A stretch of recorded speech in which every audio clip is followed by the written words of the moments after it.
Welcome back, everybody. I'm your host, Stephanie Michele Sweigart, a licensed and practicing speech language pathologist out of Los Angeles, California. My pronouns are she, her, and I'm here today with SpeechTherapyPD.com. We are so happy to see you back here for another episode on our YouTube channel. Be sure to subscribe so you can be alerted for each episode that comes up weekly.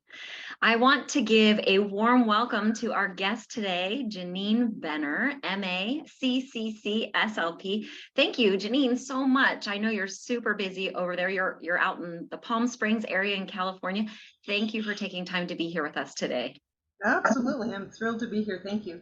Yes, yes. So, Janine, we know that you have a passion for whole care, for service, for teaching, and that you are really dedicated to supporting autistic students and their families. Tell us a little bit about what you're involved in right now or what your current role is as an SLP. Currently, I'm a professor at Loma Linda University, and I teach courses in autism and child language disorders. I also run 2 of our university clinics with our graduate students, which is always a good time. I have early intervention clinic on 1 day a week, and then the other day a week I am working in our autism clinic with younger children between the ages of 2 and 6. I also run an autism support group for our families in the Inland Empire, but people are welcome from all over the area. We have some folks that are actually from New York that are joining us that were previous clients of mine. Wow. And we're kind of doing an interdisciplinary support group where we have many people from our campus at Loma Linda University, dietary, child life, OT, PT, speech, counseling, psychology, all kind of working together to bring information to families to help them develop that roadmap of where they can get services, what is the most important information, and how we can provide support to each family. So we do that on a monthly basis, or I do that on a monthly basis. I also do some training for school districts and other folks for neurodiversity and how we can implement those neurodiverse affirming approaches in the schools or in clinics. So that's just a little bit. Just a little bit, not too much. Small things. Sounds like many hats you are wearing, and just so many different ways that you are using your wisdom to serve the world. Thank you so much. And we know on top of that you're a presenter for the 2023 free autism conference on SpeechTherapyPD.com, and that's a 5.5-hour professional development training, and you are one of the speakers for that. So I wanted to kind of jump into that a little bit today on our chat. According to the World Health Organization, collaborative practice happens when there's multiple health workers from different professional backgrounds that come together, that are working together, such as the parents, family, all the family members, the patients, the caregivers, people in the community, all of the helping professionals. They all come together to deliver the highest quality of care across all settings. So speech language pathologists, special education teachers, occupational therapists and dietitians, and as I've mentioned, parents and caregivers, they're all key team players interacting with autistic students. And you've touched on that a little bit, that you're working to support the team. So I think for today's episode, we were hoping that you could share your unique perspective on this topic. So the golden question that we have for you today really is, what would be 3 takeaways or 3 strategies that speech clinicians should know about interprofessional collaboration so that we can really have the best outcomes possible for our autistic students? That is a wonderful question. And I think you hit on it, that there's so many team members that are involved. And one of the takeaways is understanding the benefits of the interdisciplinary or transdisciplinary work that we all do together. And this is not just occurring when we first get a diagnosis for our clients. This goes across the lifespan. And the benefits are, it helps the family, give them that roadmap, which often they're almost given a blank piece of paper with the word autism, and they have to figure it out on their own. And often they're going between all these different services, and it's just overwhelming. And so the benefit of us coming together is to help support the families, help with our clients to progress. And when we do that, there's actually research to support that there's positive outcomes. But we all know there are also some drawbacks and some barriers, which that would be my second takeaway, is to really understand and kind of dive a little deeper into what those barriers are, because then that will lead us to the third takeaway, which I'll get to in a minute. And so the barriers really are, sometimes we have difference in training. I may have taken, additional coursework and additional CEUs on specific areas versus someone who's a brand new clinician and may not have the same training. And all the time that I have been a speech pathologist, which is 31 years, it's very rare that we are in trainings with everyone. We're all in our little silos. Speech is over here, PT's over here, nursing's over here, child life, BCBAs. I'm thinking, why are we doing that? It would be amazing if we're wanting interdisciplinary or transdisciplinary work, we should be all working together and training together. So another barrier is approach. There are so many different evidence-based approaches, and not everyone uses those same approaches, and so that kind of comes up with, we'll have differences of opinion or approaches. Another drawback is just time constraints. All of our schedules are extremely busy, and trying to carve out that time to reach out to clinicians or other service providers, as well as like just where the site is. One of our clinics that we collaborate with is PT-OT speech together. It's wonderful.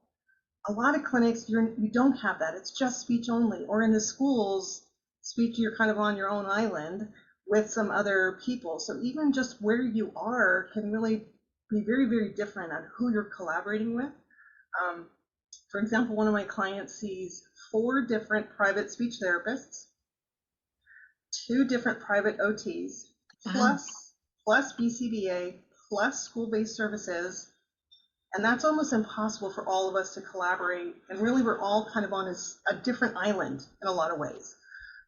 So my third takeaway, I like that analogy, by the way, of we're all sort of on a different island, because we're all coming with our own skill sets and knowledge and experience, right, for that island. But we really need to build bridges, right, to all be together to share that information and collaborate. But you're right, when you just told me that example, when there's so many professionals working with one student, that could be a barrier just in itself, finding that time where everybody has time in their schedule to get together and collaborate on a particular student or client. And it's depending on the site, because I'm in a private setting, it's important for me to collaborate with the school SLP, so if we're all on the same page, especially with our Gestalt language processors. If we're all kind of looking at things through the same lens, it's really, really helpful. But sometimes we have BCBA, we have psychology, counseling, nutrition, and it's hard to get everyone kind of on the same page because it's different agencies and they have different rules and organizational things and documentation and release of information. And so what happens is it falls on the shoulders of the parents. They're already under such stress. That's a lot. And it's a lot for the parents, and they often come to the support group saying, I don't know where to get this information. I go to the pediatrician and they gave me the same 1 or 2 places, and even just getting into services, as many of our parents describe, is just really a struggle, and that goes across the lifespan. So I'm a person, my third takeaway is coming up with some efficient and effective things that we can do as SLPs to maybe make a difference in how this all works. One of the things is doing collaborative training, having PT, OT, speech, everyone together, which I just did a neurodiversity training for a school district. There were 60 people, all from different disciplines. Oh, fabulous. It was probably the most fun I've had in a while, teaching that kind of a group, because we mixed people up at the tables. And so we had an OT, we have a behavioral support staff, we had a teacher, we had an administrator. And the conversations that came from that training were amazing, and what people left, and now they're asking for more of that. So if we can do that, that would be a positive. Another idea is coming up with ways that, because sometimes it's, we're kind of doing multidisciplinary, where you're doing your thing, I'm doing my thing. Maybe we'll come together at the beginning of where we're starting, and then that kind of ends there. Kind of coming up with some sort of system that would be easy to check in, like a little notes page, whether it be HIPAA protected, FERPA protected, something where we can just put notes like this is what's working, right? Because we don't have the time to necessarily be on Zoom or phone calls. So some sort of system that we can all kind of work together and just update each other, because again, the parents end up being the ones communicating everything between service providers, which can be, again, really struggling, a struggle for them.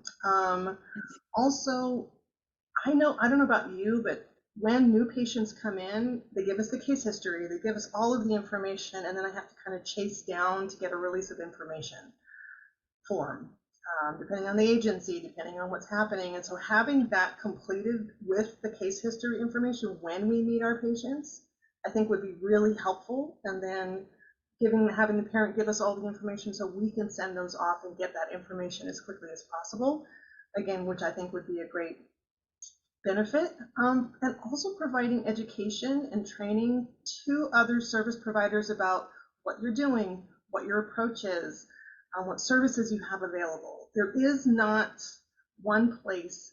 Every city has multiple agencies, autism societies that have information, but there's so much that it would be nice to have something more streamlined. I don't know how to make that happen, but I know families often, through the support groups that I either attend or I run, they share information. And so we're creating our own, but that's just within our kind of our area.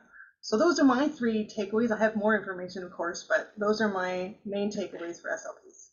No, these are wonderful. Thank you so much for sharing these. And I know you have a lot more information that you share on the course, Free Autism Conference, Interprofessional Collaborative Practice. Janine, where could people find out more about you or your resources if they wanted to look for you?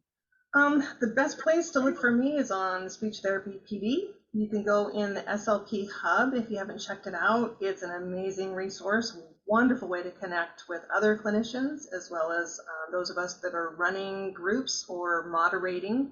I moderate the early intervention group. So I'm posting information and sharing information there. I'm also reading everything else that people are posting. I'm also running a deep dive group currently on autism. And then there's a couple courses that I've taught, which I think are available for viewing with your group or individually, and then more courses to come. Wonderful. And for anybody that's listening, we will put all of those links. You'll find those below this episode. So go ahead and check those out.